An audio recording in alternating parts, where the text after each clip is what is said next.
Connor Hellebuyck just told the Winnipeg Jets no, and the fallout from that one word is still shaking the entire organization. Because here is what almost nobody outside the hockey world understood a few weeks ago. This wasn't supposed to be a story. Hellebuyck was supposed to quietly finish his contract. The Jets were supposed to quietly figure out their goaltending future, and everyone was supposed to move on with their summer. Instead, Winnipeg tried to make a trade happen. They floated the idea to their franchise goaltender that maybe, just maybe, it was time to move on. And Connor Hellebuyck looked at that idea and shut the door on it completely. He has a no-movement clause. That clause exists so that a player who has earned it through years of performance gets a say in his own future. Hellebuyck earned his through 3 Vezina trophies and a Hart Trophy, the kind of resume that puts him in a conversation with maybe 5 goaltenders in the entire league. And when Winnipeg wanted to use that clause as a tool to move him, he simply refused to waive it. Now think about what that actually means inside an organization. The team you have played for since 2014, the team that drafted you, developed you, and won a Vezina with you in net, quietly starts exploring life without you. And you find out, and your answer is not anger, not a trade demand, not a public tantrum. Your answer is a flat, calm no. That is a different kind of tension than the screaming trade demands we normally cover. This is colder. This is a decade-long relationship hitting a wall in complete silence. To really understand why this hit so hard, you have to understand what Connor Hellebuyck represents to that franchise. Winnipeg is not a big market. It does not attract free agents with the pull of Toronto or the sunshine of Florida. For a decade, one of the only things that has kept the Jets relevant on a national stage is the fact that they have arguably a top 3 goaltender in the entire sport playing every single night. Hellebuyck is not just a player on that roster. He is the reason opposing fans respect the Jets, even in years when the rest of the lineup struggles. He is the reason the team has stayed competitive through multiple rebuilds around him on the blue line and up front. Take him out of the equation, and Winnipeg's identity as a franchise changes overnight. So let's rewind, because to understand how we got here, you need to understand what happened before the draft. Buffalo and Winnipeg were deep in trade conversations for Hellebuyck. Multiple insiders confirmed real substantive talks between the two front offices. The framework made sense on paper.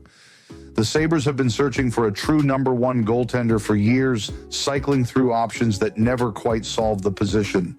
Hellebuyck, even coming off a down year, is still one of the most accomplished goaltenders alive.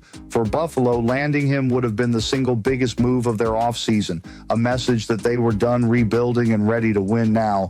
But the deal died. It died over draft pick compensation. The two sides could not agree on what a rental or long-term piece like Hellebuyck was actually worth in return. And as the draft came and went, the moment passed. No trade, no headline, just silence. And then, weeks later, a name from Buffalo's own history stepped into the conversation and said something that changed the entire tone of this story. A former Sabres player, someone who knows exactly how these trade conversations work from the inside, came out and said the Jets overplayed their hand. Read that again. Not a fan, not a random analyst chasing clicks. Someone who has actually sat in an NHL locker room, someone with real knowledge of how these negotiations unfold, publicly stating that Winnipeg misjudged the market for their own franchise goaltender. Think about the weight of a statement like that coming from someone who used to be in that exact locker room environment.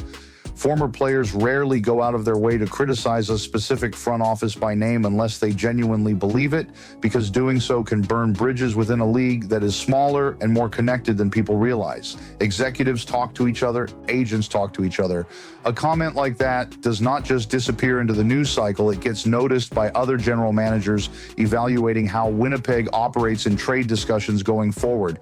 That is a brutal thing to have said about your front office. It means the asking price was too high. It means the Jets thought they had more leverage than they actually did.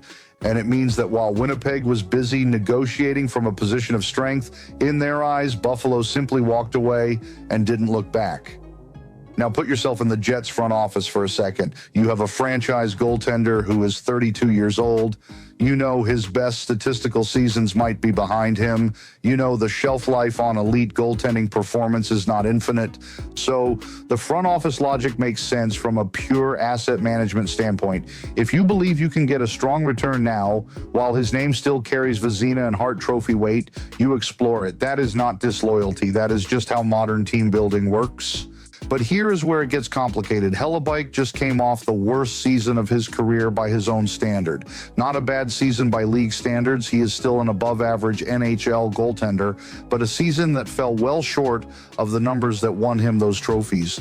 And that timing matters enormously because now you have a team that wanted to sell high on a legacy asset, except the market showed up right as that asset's value dipped. Buffalo walked from the table, and Winnipeg was left holding a goaltender who had just told them, through his agent and through his own clause, that he was not interested in being moved anyway. So where does that leave the Jets right now? They have a 3-time Vezina winner they cannot trade without his permission. They have a reigning Hart Trophy winner coming off a down year, which either scares off other suitors or lowers the price if Hellebuyck ever changes his mind. And they have a former player from the other side of this failed deal publicly saying the front office blew it. This is the part of the story that should genuinely worry Jets fans. Not because Hellebuyck is suddenly a bad goaltender, he isn't, but because an organization does not float trade talks about its franchise goaltender unless it has already started thinking about life after him. Once that thought exists inside a front office, it rarely disappears completely. It just goes quiet, waiting for the next opportunity. And for Hellebuyck himself, this has to change something. Imagine going to work every day for the same franchise for over a decade, building your entire NHL identity around that jersey, only to learn that management quietly tried to ship you elsewhere the moment your numbers dipped. Even if nothing else happens this summer, even if he plays out the rest of his deal in Winnipeg without incident, that knowledge does not just disappear. Trust, once tested like that, rarely comes back exactly the way it was. Let's talk about the bigger picture here, because this isn't just about one goaltender and one team. This is happening at a moment when no movement and no trade clauses across the entire league are becoming a genuine flashpoint. Multiple situations this offseason have hinged on players simply refusing to go where their team wants to send them, and executives around the league are reportedly frustrated.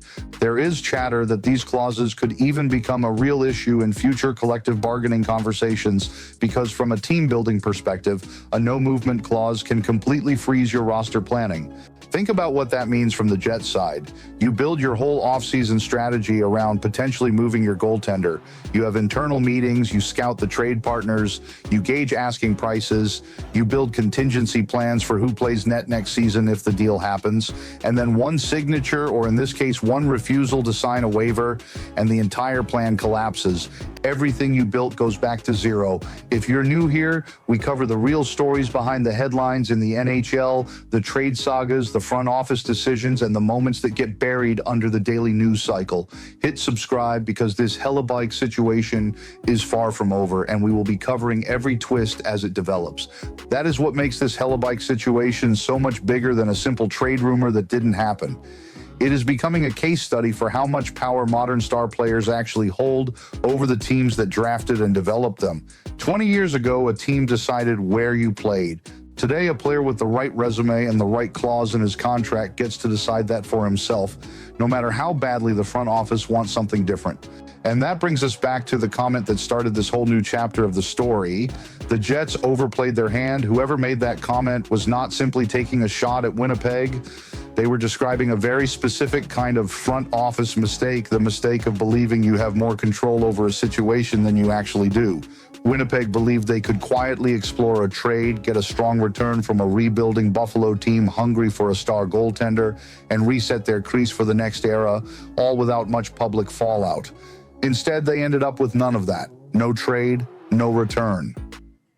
A goaltender who now knows exactly what his own team tried to do behind the scenes, and a public narrative that paints the front office as the side that miscalculated, not Hellebuyck. So what happens from here? There is a version of this story where Winnipeg simply moves forward, patches things over internally, and Hellebuyck has a bounce-back year that makes this whole saga feel like a footnote by next spring. Hockey has a short memory when winning is involved. If the Jets make a deep playoff run and Hellebuyck stands on his head in a 7-game series the way he has done before in his career, none of this will matter nearly as much to the fan base.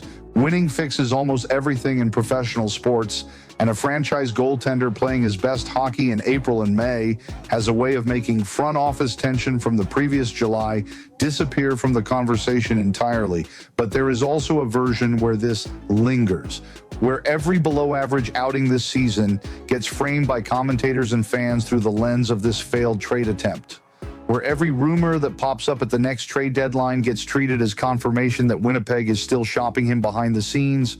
Once a storyline like this exists in the public conversation, it tends to attach itself to a player for years, resurfacing anytime there is even a hint of smoke.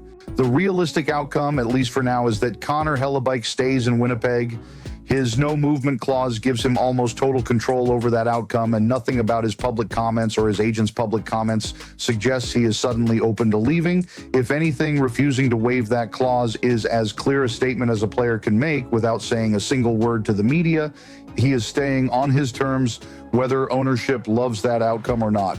But teams do not forget these moments. If Hellebuyck has another down year, if his numbers slide further from that Vezina-level performance the Jets built their entire goaltending strategy around, this conversation resurfaces. Maybe not this summer, but eventually. Front offices have long memories when it comes to asset value, and once a team has shown its hand once, it rarely stops thinking about that path completely. For Buffalo, this is a real missed opportunity, at least in the eyes of their own former player. A team still trying to convince its fan base that a genuine turnaround is coming let a realistic shot at a former Vezina and Hart Trophy winning goaltender slip away over draft compensation. Whether that criticism is fair or not, it is now part of the public record, and it will follow both franchises into every future trade conversation involving Hellebuyck. There is also a broader lesson here for how fans should read every trade rumor that comes out during the summer months. Not every reported conversation between two front offices becomes public in real time. Most of them happen in complete silence, floated in phone calls that never make it to a headline unless a deal actually gets close. The Hellebuyck situation became public specifically because it got far enough along to almost happen, and because someone with real insider knowledge chose to comment on it after the fact. For every Hellebuyck story we hear about, there are probably several more similar conversations happening across the league right now that we will never know about unless they eventually collapse in a similarly public way. And for Hellebuyck personally, this is a defining moment in his relationship with the only NHL organization he has ever known. He was drafted by Winnipeg. He developed into a franchise cornerstone in Winnipeg. He won every major individual goaltending honor available while wearing that jersey. And now he has lived through the one experience almost every long-tenured star eventually faces, the moment his own team quietly explored moving on without him. He said no, calmly, clearly, and within his contractual rights. But make no mistake that no changes the temperature of everything going forward between Hellebuyck and the Jets front office. This is exactly why we said Connor Hellebuyck was right about Winnipeg, and why it is only getting worse from here. Not worse in the sense of a blow-up or a public feud, but worse in the quiet, slow-moving sense that trust between a franchise and its franchise player has been tested in a way it cannot fully untest. If you want to see how this plays out, whether Hellebuyck's numbers bounce back this season, whether Winnipeg tries again at the next trade deadline, or whether this entire saga quietly resolves itself with nothing but memories of what almost happened, make sure you're subscribed. This is one of the storylines we will be tracking closely all season, because in the modern NHL, the quietest standoffs are often the ones that end up mattering the most.